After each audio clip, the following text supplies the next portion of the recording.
चल चल चल चल, गाड़ी निकाल गाड़ी निकाल गाड़ी निकाल। ए, गाड़ी स्टार्ट कर। चल चप्पल छूट गया। हम फर्स्ट स्टार्ट हम फर्स्ट। और कहाँ जा रहा हूँ? जा रहा हूँ उनको ढूंढने जो कह रहे थे कि सीनियर प्लेयर्स की कोई जरूरत नहीं है टीम में, T20 वर्ल्ड कप में यही भेज दो यंगस्टर्स वाली टीम। पता चल गया, पता चल गया आज यंगस्टर्स के होने से क्या होता है। हाँ, सूर्य कुमार यादव को मैं यंगस्टर ही गिनता हूँ क्योंकि उसके अंदर दिमाग बिल्कुल नहीं है, उसको एक ही तरह बैटिंग करने आता है। So hello guys, welcome to my chat. और हम आ चुके हैं एक नई वीडियो के साथ क्योंकि इंडिया ने 4-1 से सीरीज जीत ली है और सबके कंट्रीब्यूशन से ये सीरीज जीती है। क्योंकि मुझे एक प्लेयर का कोई तारीफ करने का शौक नहीं है, ना ही एक प्लेयर ने अकेले मैच जीता है। तो चलिए इस वीडियो को स्टार्ट करते हैं। उससे पहले चैनल को सब्सक्राइब कर लीजिए क्योंकि आपको सभी वीडियो स्पोर्ट्स से और क्रिकेट से रिलेटेड यहाँ पर मिलती है। तो चलिए मैच को शुरू करते हैं। सबसे पहले क्या हुआ, हमेशा की तरह ऑस्ट्रेलिया ने टॉस जीत लिया और टॉस जीत कर भारत को बोला कि आइए बैटिंग करिए, आइए। आपका डांस बुरा था ना, कोई बात नहीं। इंडिया की बैटिंग भी बुरी थी वैसे, क्योंकि शुरुआत में आते हैं और जायसवाल भाई को एक ही चीज दिखती है। शुरुआत में तो मुझे लगा था बड़े कंप्लीट प्लेयर हैं, अब भी मुझे ऐसा ही लगता है कि वो कंप्लीट प्लेयर हैं, पर यार मारते ही चले जाता है। मतलब उसको एक ओवर में 8 छक्के चाहिए, एक छक्का मारा, 2 छक्का मारा, तीसरा छक्का मारने जा रहा है। जायसवाल भाई थोड़ा सा धैर्य रख लो क्योंकि बहुत ओपनर बैठे पड़े। ईशान किशन को जगह नहीं मिल रही, शुभमन गिल खेल रहा है, ऋतुराज खड़ा है पीछे से, और अभी और भी लौंडे आ रहे हैं। अभी आईपीएल में देख ही रहो क्या क्या हो रहा है। थोड़ा संभाल के खेल लो यार। तो भाई देखो, पर ये सब समझाने की कोई जरूरत नहीं है क्योंकि कोच भी समझा रहे हैं, फैंस भी समझा रहे हैं, एक्सपर्ट भी समझा रहे हैं, पर जायसवाल भाई अन्ना रास्कल सीधे बाहर। तो वो बाहर ही चले गए, हालांकि जितनी देर थे उन्होंने ठीक ठाक रन बना दिए थे। उसके बाद ऋतुराज भाई, उनका देखो टेम्पलेट है, वो स्लो खेलते हैं फिर तेज खेलते हैं। तो स्लो तो खेल लिए, जब तेज खेलने की बारी आई तो मारने जा रहे थे लॉन्ग ऑफ के ऊपर से, हाथ में कैच चला गया। अब 2 विकेट गिर गए। अब उस टाइम तक मुझे लग रहा था कि भाई विकेट बहुत खराब है, बहुत ही ज्यादा खराब है। पर उसके बाद सूर्या भाऊ आते हैं और सूर्या भाई को विकेट की जरूरत थोड़ी पड़ती है आउट होने के लिए, मतलब रन बनाने के लिए। हाँ, पर आउट होने के लिए भी नहीं जरूरत पड़ती है क्योंकि आते तीसरी बॉल पे कैच देते हैं, वो कैच छूट जाता है। पर उसके बाद ज्यादा थोड़ी चलते हैं, 5-6 बॉल और खेलते हैं, उसके बाद सूर्या भाव भी चलते बनते हैं। अब आ गई जिम्मेदारी उसी के ऊपर जिसके ऊपर पूरी सीरीज में ऐसे पत्थर लाद दिया गया है, रिंकू सिंह। फिर से रिंकू सिंह जल्दी आ जाते हैं, पर अब रिंकू सिंह 55 लाख में कितना बनाएगा भाई, कितना बनाएगा। एक तो उसको केकेआर वालों ने जब से 50-55 लाख में रिटेन किया ना, मानसिक स्थिति बेचारे की खराब चल रही है। 2-3 अच्छे शॉट लगाए, आउट हो गया, चला गया। अब यंगस्टर्स को अगर ध्यान से देखें तो यहाँ पे अगर एक और यंगस्टर ईशान किशन को भी भेज देते तो मार के आउट हो जाता, पर यंगस्टर नहीं था। वहां कौन था? अय्यर भाऊ। अय्यर भाऊ इज यहाँ से बहुत मजबूत है।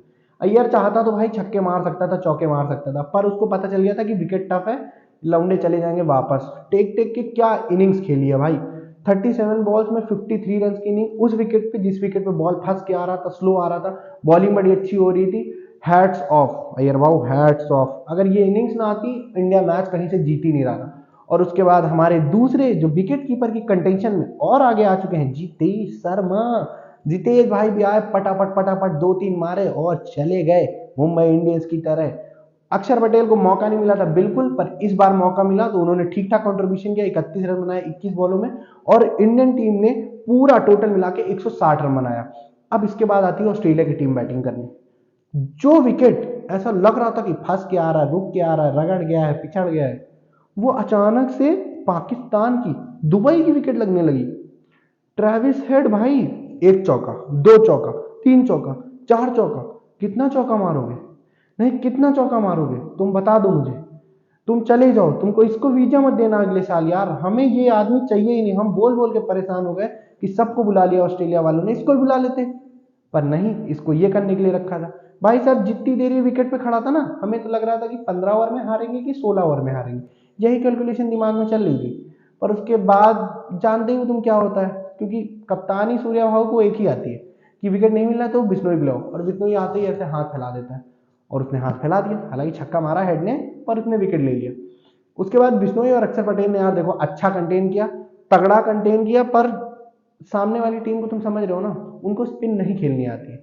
तुम इतना समझ लो कि वो इतने गंदे तरीके से स्पिन खेल लेते कि भाई यहाँ के अंडर 16 अंडर 18 के बच्चे खिला दो, उससे अच्छा खेल लेंगे। पर 8 ही ओवर तो स्पिन के थे, आराम आराम से खेल के निकाल लिए। उसके बाद भाई हो गई टीम डेविड और उसके बीच में पार्टनरशिप। वो एक जो है वो, हाँ वही यार, वो उसका नाम ही नहीं बोल पाता, मैक डार्टी ऐसे कुछ नाम है उसका। तो भाई उसके बीच में पार्टनरशिप हो गई, हमें लगा कि लो मैच गया, क्योंकि उसके भी बिश्नोई के ओवर भी खत्म हो गए, अक्षर के ओवर भी एक ही बचा था सिर्फ।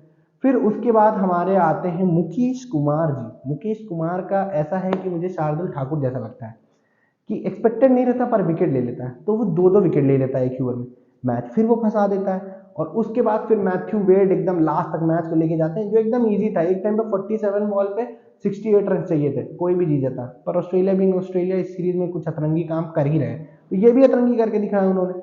आखिरी ओवर में उनको चाहिए थे 10 रन बनाने के लिए। अब आखिरी ओवर में पहली बार इस सीरीज में अंपायर ने साथ दिया है, भगवान। पहली बॉल वाइड रहती है, सर के ऊपर से निकलती है, मैथ्यू वेड अंपायर देता ही नहीं, मतलब चल निकल, चल निकल लौड़े, पहली फुर्सत में निकल। और उसके बाद दूसरी बॉल वो खेल नहीं पाते मैथ्यू वेड भाई, तीसरी बॉल पे जो वो मारते हैं तो वो आउट हो जाते हैं सीधे। और उसके बाद हमारे आते हैं, कौन आता है यार, क्या नाम था उसका, नेथन एलिस, हाँ ऐसे ही कोई था यार, नाम नहीं याद देखो। तो वो बंदा आता है, वो बेचारा सामने खींच के शॉट मारता है, अर्शदीप के हाथ पे लगती है और अंपायर के गोटों पे लगती है, तीनों बॉलें आपस में टकरा जाती हैं, समझ लो, तीनों बॉलें आपस में टकरा जाती हैं। और इससे ऑस्ट्रेलिया वाले हंसते भी हैं और दुखी भी होते हैं, क्योंकि अगर अंपायर से ना लगती तो चौवा हो जाती। और उसके बाद उनको दो बॉलों में चाहिए होते कम, एक बॉल में चाहिए होता 4 रन, तो हो सकता है वो बना लेते, पर तीनों बॉलें टकराई और इसी के साथ हमने ये सीरीज 4-1 से अपने नाम कर लिया। हालांकि हम सिर्फ 6 ही रन से जीते हैं उस ऑस्ट्रेलियन टीम से, जिसका कोई सर पैर नहीं है, जिसकी कोई बैलेंस नहीं है, जिसके पास कोई बॉलर नहीं है, कोई फिक्स बैट्समैन नहीं है, उनसे जीते हैं। बट कोई बात नहीं यार, विक्ट्री विक्ट्री है। मन नहीं था बहुत ज़्यादा इस वीडियो को बनाने का, क्योंकि कुछ इंटरेस्टिंग मेरे को दिखा नहीं मैच के अंदर, बट फिर भी अपनी टीम जीती है तो यार सपोर्ट तो करना ही है। So well done boys. और सूर्या भाऊ ने अपनी कैप्टनसी में पहली ट्रॉफी उठा ली है और सभी ने बहुत अच्छा परफॉर्मेंस किया। शिवम दुबे ने खासकर बहुत अच्छा खेला, क्योंकि उसको मौका ही नहीं दिया तुम लोगों ने, अब वो आईपीएल में खेल के दिखाएगा। तो अब आईपीएल में मिलते हैं आपसे सीधे, नहीं साउथ अफ्रीका के टूर में मिलना पड़ेगा। तो अभी के लिए इस वीडियो में इतना ही, मिलते हैं आपसे नेक्स्ट वीडियो में। अंटिल देन, जय हिंद, जय भारत।